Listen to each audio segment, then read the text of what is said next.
तो बड़ी खबर भारत अमेरिका तनाव को लेकर, जहां पर अमेरिका को लेकर भारत के विदेश मंत्री एस जयशंकर ने एक बार फिर से बड़ा बयान दिया है। एस जयशंकर ने साफ किया है कि किसी भी देश की दादागिरी नहीं चलेगी। तो ट्रंप की धमकी के बाद भारत का ये बड़ा बयान। आपको बता दें, अमेरिकी राष्ट्रपति डोनाल्ड ट्रंप ने भारत को लेकर बड़ा बयान दिया था कि भारत रूस से न सिर्फ तेल खरीद रहा है, बल्कि उस तेल को खरीद कर ओपन मार्केट में उसे बेचकर उससे मोटा मुनाफा भी कमा रहा है। और अगर भारत ने ऐसा करना जारी रखा तो फिर अमेरिका भारत पर और ज्यादा टैरिफ लगाएगा। तो 25% का टैरिफ पहले ही लगाया जा चुका है, जिस पर नेगोशिएशन भी चल रहा है। इस नेगोशिएशन के बीच अमेरिका की भारत को ये एक नई धमकी है, और इस धमकी के बाद अब भारत के विदेश मंत्री एस जयशंकर ने खुद इसका जवाब दिया है। हालांकि इससे पहले उनके विदेश मंत्रालय ने, जो उनके प्रवक्ता हैं रणधीर जायसवाल, उन्होंने ट्रंप की धमकी के बाद रात को ही एक प्रेस रिलीज जारी कर उन्हें करारा जवाब दिया था। भारत ने कहा था कि जो बात डोनाल्ड ट्रंप कर रहे हैं, इससे पहले उन्हें खुद अपने गिरेबान में झांकना चाहिए।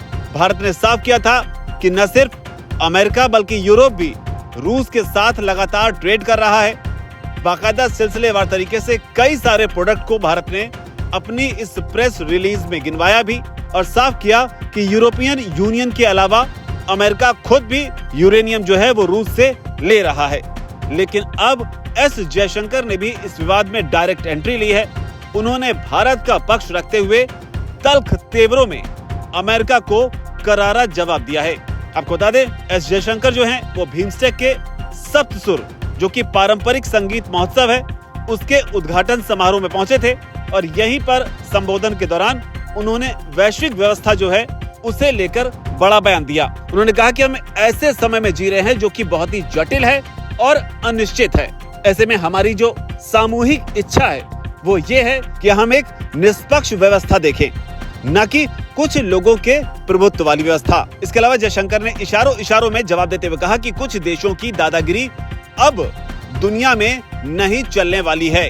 साथ ही उन्होंने ये भी कहा कि जो परंपराएं और संस्कृति है वो हमारी ताकत है और हम संगीत के माध्यम से ही देश को जोड़ने का काम भी करते हैं। तो यहाँ पर एकता का, देश को जोड़ने का संदेश भारत की ओर से अमेरिका को दिया गया है। एक ऐसे दौर में जब अमेरिका की ओर से ही इस तरह की बात निकलकर सामने आई, जहां पर डोनाल्ड ट्रंप के विरोधी ये कहते हुए देखे गए कि ट्रंप एक जो व्यवस्था चली आ रही है दशकों से, उसके विरुद्ध जाकर एक नई व्यवस्था स्थापित करने की कोशिश कर रहे हैं और इसका भारत पर लॉन्ग टर्म में किसी भी किस्म का कोई असर देखने को नहीं मिलेगा। जिसके पीछे की बड़ी वजह यह है कि भारत जो है वो इस तरह की अर्थव्यवस्था है कि उसे इतनी आसानी से दबाया नहीं जा सकता।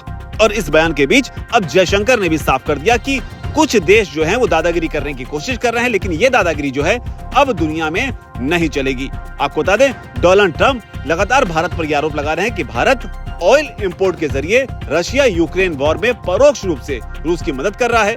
भारत इस बात को नजरअंदाज कर रहा है कि किस तरीके से रूसी मशीनें जो हैं वो यूक्रेन में लोगों की हत्याएं कर रही हैं। हालांकि ट्रंप के स्तर को उनके विरोधियों ने ही ये कहकर खारिज कर दिया, जो ट्रंप यूक्रेन में हत्याओं की बात कर रहे हैं, क्या उन्हें खुद में ये नहीं देखना चाहिए कि किस तरह से हथियारों का ट्रेड कर वो खुद मौत बांटने का काम करते हैं। तो इस तरह की बात भी लगातार निकलकर सामने आ रही है। एस जयशंकर ने जो कहा है तल्ख तेवरों में कि दादागिरी जो है, बुलीनेस जो है, अब वो बिल्कुल नहीं चलने वाली है। तो इसको आप किस तरीके से देखते हैं? आपकी जो भी राय हो नीचे कमेंट सेक्शन में से जरूर लिखें। धन्यवाद।